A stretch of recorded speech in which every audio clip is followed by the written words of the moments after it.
अस्सलाम वालेकुम दोस्तों, कैसे हैं आप लोग। उम्मीद करता हूं भाई सभी लोग खैरियत से होंगे। एक बार फिर से आप सभी का वेलकम और स्वागत है, इस्तकबाल है आपके अपने यूट्यूब चैनल सिटी ट्रैवल 23 में। तारीख है भाई 17 अप्रैल 2026। टाइम हो रहा है सुबह के 8:11। दिन है फ्राइडे यानी जुमा का दिन है भाई आज, लेकिन मैं फिर भी काम पे निकल गया हूँ। उसका रीजन ये है भाई कि शायद कल मुंबई में ओला उबर शायद बंद रखा गया है। तो भाई अगर आज भी छुट्टी करेंगे, कल भी बंद रहेगा तो नुकसान बहुत ज्यादा हो जाएगा। इसलिए मैं आज काम पे निकल गया हूँ। जैसे ही जहाँ मौका मिलेगा इंशाल्लाह जुमा की नमाज वहाँ पढ़ लिया जाएगा। नमाज तो वैसे भी पढ़ना ही रहता है। बंद अगर रहेगा तो ठीक है, नहीं तो फिर काम पे तो निकलना ही है। बहरहाल मुझे बुकिंग भाई मिल गई है टर्मिनल 1 की। मैं जा रहा हूँ पिकअप करने और ये बुकिंग भी यही नियर बाई है। आगे आपको दिखाता हूँ कहाँ से पिकअप लोकेशन है। कल भी मैं काम पे निकला था लेकिन मैंने वीडियो शूट नहीं किया क्योंकि कल मैं निकला था लगभग 1:30 से 2 बजे के आसपास। और अल्हम्दुलिल्लाह काम भी कल अच्छा हुआ था। 2850 रुपए का काम हुआ था। परसों की वीडियो आपने देखा ही है, 5800 का काम हुआ था। तो अपना जो एक महीने का जो चैलेंज है, एक महीने में 60,000 प्रॉफिट का, उम्मीद है कि ये पूरा हो भी सकता है। तो जो भी होगा हकीकत आपके सामने आएगी महीने के एंड में। तो प्लीज वीडियो में आप लोग बने रहिए। चैनल पे नए हैं, चैनल को सब्सक्राइब करें। वीडियो पसंद आती है तो लाइक जरूर करें। हमारे जो भाई मेहनत कर रहे हैं ओला उबर का फेयर बढ़ाने के लिए मुंबई में, उन सभी का बहुत बहुत शुक्रिया भाई। बहुत कुर्बानी दे रहे हैं। पुणे से चल करके मुंबई आना पैदल बहुत बड़ी बात है। अगर मौका मिला आजान मैदान पहुंचने का तो उसकी वीडियो आपको जरूर दी जाएगी। और अगर कहीं पर भी ओला उबर का प्रोटेस्ट रहेगा तो वहाँ पे जरूर जाके मैं दिखाऊंगा वीडियो में। तो भाई अपने को बुकिंग आ गई है, शायद फार्म सोसाइटी से है। और फार्म सोसाइटी है जस्ट आगे 150 मीटर के बाद।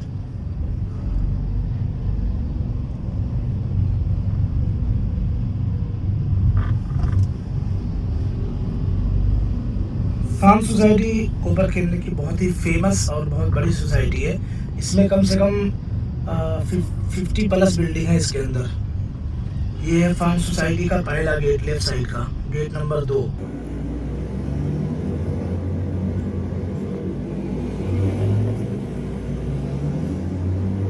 अपने को पिकअप करना है बिल्डिंग नंबर 14 से, जो गेट नंबर 1 से नजदीक पड़ती है। तो यहीं से पिकअप करना है भाई। ये है गेट नंबर 1, इसके अंदर जाएंगे अभी।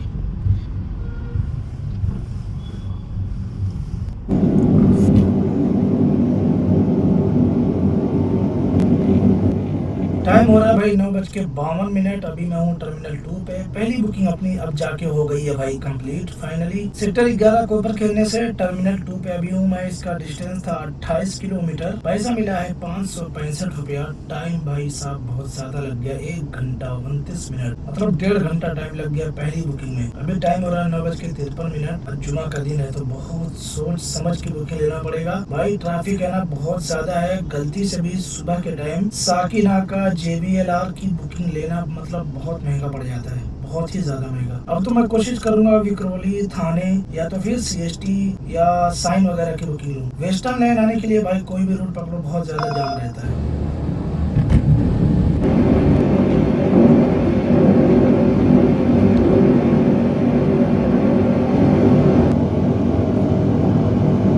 टाइम हो रहा है भाई 12:50। अपनी 3 बुकिंग और हो गई है कंप्लीट। जो पहली कंप्लीट किया था टर्मिनल 2 पे, उसके बाद बाहर निकला तो 1 किलोमीटर की मतलब बुकिंग मिल गई। मतलब वहीं पे टर्मिनल 2 के बाहर से पिकअप करके एयरपोर्ट पे ड्रॉप करना था 1 किलोमीटर का। सो मुझे 100 रुपया मिला। उसके बाद मुझे एयरपोर्ट से बुकिंग मिली प्रीमियर में, जिसका डिस्टेंस था टर्मिनल 2 से कोलाबा का 28 किलोमीटर। इसमें मुझे पैसा मिला है 545 रुपया और 55 मिनट लगा। फिर कोलाबा से रिटर्न बुकिंग में ले लिया BKC की। तो ये BKC वाली बुकिंग का डिस्टेंस था 20 किलोमीटर और 33 मिनट लगा। 350 रुपये मिला और रिटर्न टोल बेनिफिट मिला जो मिलता है अपने को इसके वर्ली सीलिंग का। तो समझो इसमें अपने को 400 रुपया मिल गया। तो अच्छी बुकिंग थी, है कंप्लीट हो गई आधे घंटे के अंदर। अभी अपने को भाई देखना है नियर बाई मस्जिद कहाँ पे है, क्योंकि 1 बजने वाला है, नमाज पढ़ना है। अगर बुकिंग यहाँ से मुझे मिल जाए वाशी की तो मैं डायरेक्ट वाशी आके वहाँ पे 2 बजे की नमाज है वो पढ़ लूंगा।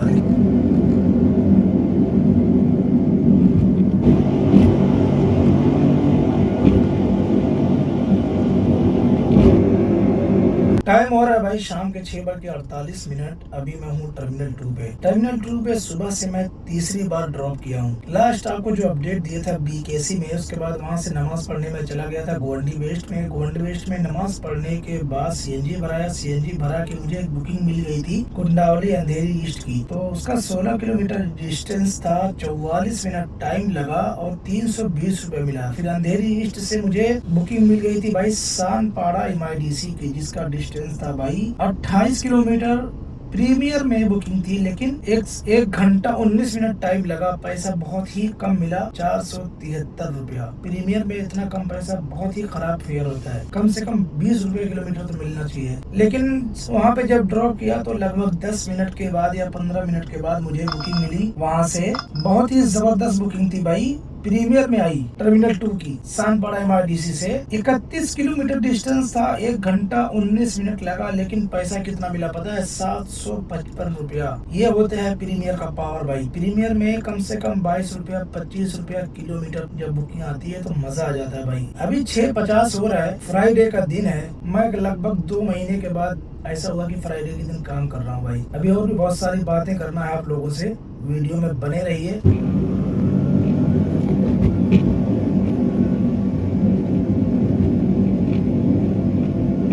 टाइम हो रहा है भाई रात के 11:46। फाइनली मैं आ गया हूँ अपने पार्किंग में। ज्यादा वीडियो शूट नहीं किया, वीडियो लंबी हो जाती है, इसी वजह से नहीं शूट किया। लास्ट आपको अपडेट दिया था जब मैं टर्मिनल 2 पे था। उसके बाद मुझे टर्मिनल 2 से बाहर निकल के एक वहाँ पे होटल है, वहाँ से मुझे बुकिंग मिली थाने की। प्रीमियर में बुकिंग थी वो। 35 किलोमीटर का डिस्टेंस था, 1 घंटा 48 मिनट टाइम लगा और उसमें मुझे पैसा मिला बहुत ही जबरदस्त, 856 रुपया। फिर थाने जिस सोसाइटी में मैंने ड्रॉप किया उसी सोसाइटी से मुझे कंजूर मार्ग की बुकिंग मिली, 391 रुपया मिला। 18 किलोमीटर डिस्टेंस था। कंजूर मार्ग ड्रॉप करके मैं चला गया विक्रोली। विक्रोली से लास्ट बुकिंग ले लिया मैं और उसको ला करके ड्रॉप किया ऐरोली में। उसका मुझे 353 रुपया मिला। 32 मिनट में कंप्लीट किया 11 किलोमीटर। फिर वहाँ से मैं घर पे आ रहा था तो 2 किलोमीटर वाली बुकिंग मिल गई, उसमें भी मिल गया मुझे 156 रुपया। उसको भी घनसोली में ड्रॉप कर दिया। ऐसे ऐरोली से घनसोली, फिर घनसोली से आ गए घर पे। फाइनली अब बात करते हैं कि भाई आज की अपनी जो टोटल अर्निंग हुई है तो वो कितनी की हुई है। तो टोटल आज जो अपनी अर्निंग हुई है भाई ऊबर में 4866 रुपए की हुई है। और CNG आज बहुत कम लगी है, 1.5 CNG से भी कम लगी है। यानी ज्यादा से ज्यादा अगर पकड़ेंगे तो 1000 रुपए की CNG लगी होगी। लेकिन काम बहुत अच्छा हुआ। उसका रीजन ये था कि आज अपना जो फेयर मिला है,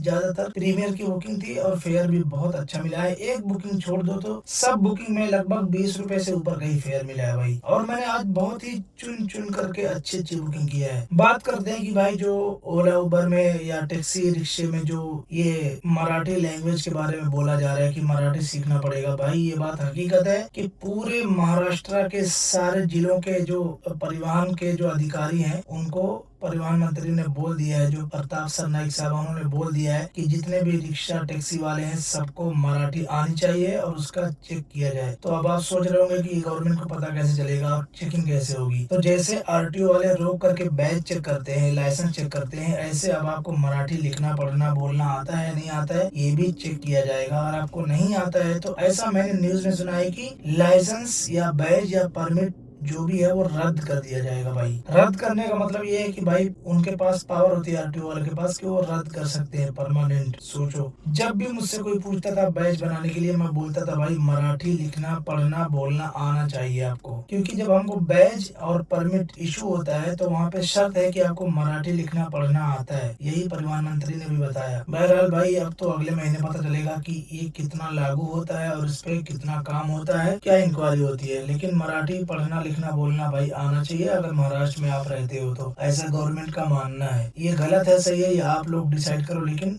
गवर्नमेंट ने बोला है तो ऐसा करना पड़ेगा भाई। बाकी उबर के अंदर एक अपडेट आया है एप्लीकेशन में। जो पहले रहता था, पहले लिखा रहता था अपॉर्चुनिटी, जहाँ पे हमको रिजर्वेशन बुकिंग ये सब आती थी, अब वहाँ पे लिख दिया है डिस्कवर। ये देखो आप डिस्कवर लिखा हुआ है, पहले वहाँ पे अपॉर्चुनिटी लिखा हुआ रहता था। और उबर ने एक मैसेज दिया है कि जो हम कमीशन काटते हैं उसमें भी बदलाव करने वाला है। बदलाव ऐसा होगा कि जैसे अगर आप 24 घंटे का पास लेते हो तो अगर एक बार आपने 24 घंटे का पास सेलेक्ट कर दिया तो जितनी बार भी आपका पास रहेगा वो 24 घंटे का ही रहेगा। लेकिन वो आप चाहो तो चेंज भी कर सकते हो, लेकिन ऑटोमेटिक वो 24 घंटे का ही सेलेक्ट होगा। लेकिन अगर आप 3 दिन का पास लेते हो तो वो ऑटोमेटिक जब भी लागू होगा, यानी जैसे आपने 3 दिन का पास लिया, अब तीसरे दिन वो खत्म हो गया शाम को, अब आप चले गए घर पे। सुबह जब आप आओगे पहली बुकिंग लोगे तो वो ऑटोमेटिक 3 दिन का ही पास इशू हो जाएगा डायरेक्ट, मतलब वो 24 घंटे का नहीं होगा, सीधा 3 दिन का होगा। बाय डिफॉल्ट पास ऐसा है। लेकिन मैंने सुना है कि भाई ये पास को उबर हटा करके कमीशन सिस्टम लाएगा कि 1000 की कमाई पे आपका 10 रुपए कटेगा या 100 रुपए कटेगा, ऐसा कुछ सिस्टम लाने वाला है। अब पता नहीं उसकी क्या हकीकत है। बहरहाल भाई आज की वीडियो आप लोगों को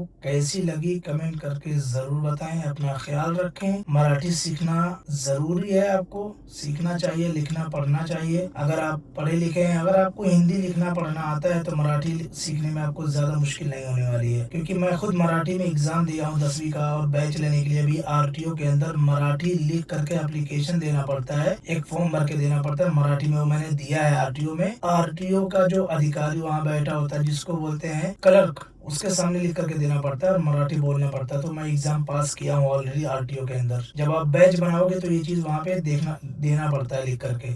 अगर एजेंट ईमानदार होगा, ईमानदारी से काम करता होगा तो। बहरहाल मैं मिलता हूँ आप लोगों से अगली वीडियो में। अपना कीमती वक्त बर्बाद ना करें भाई, बहुत ज्यादा कीमती है वक्त आपका, और वक्त कैसे कैसे बदलता है, आपके कारोबार में कितनी रुकावटें आती हैं भाई, सब कुछ आपको देखना पड़ेगा। बिना पैसे कमाए जिंदगी नहीं चलेगी। अस्सलाम वालेकुम।